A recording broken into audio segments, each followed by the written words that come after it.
ഇവിടെ ആരും ഇല്ലേടി. എന്താ ചേട്ടാ? വിശക്ക നിനക്ക് ചോറെടുക്ക്. ഇരിക്കാൻ ഇപ്പൊ ചോറെടുക്കാം. ഉപ്പില്ലല്ലോ അടി. അയ്യോ അതിന് ഉപ്പുണ്ടല്ലോ. എന്റെ മുടിയൊന്നും വിട് ചേട്ടാ. അച്ഛൻ അമ്മയൊന്നും ചെയ്യല്ലേ, വീട് മാറുതിടാ. അയ്യോ മോനൊന്നും ചെയ്യല്ലേ.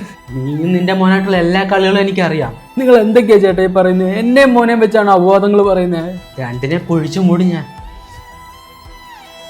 മോനെ, നിന്റെ അച്ഛൻ ഈ നാട്ടിൽ മൊത്തം നമ്മളെ പറ്റി അപവാദം പറഞ്ഞു നടക്കുക. അമ്മ ഒന്ന് കാര്യമാക്കണ്ട. സത്യം എന്താന്ന് നമുക്കറിയാമല്ലോ. എടി എനിക്ക് കുറച്ച് കാശ് വേണമായിരുന്നു. എൻ്റെ കയ്യിൽ കാശൊന്നുമില്ല. വീട് മര്യാദയ്ക്ക് താടി കാശ്. നിങ്ങൾ എന്തിനാ എന്നെ എൻ്റെ കുഞ്ഞിനെ ഉപദ്രവിക്കുന്നത്? നീ നിന്റെ മോനായിട്ടുള്ള സകലമാന പരിപാടികളും ഞാൻ നാട്ടിലറിയിക്കും.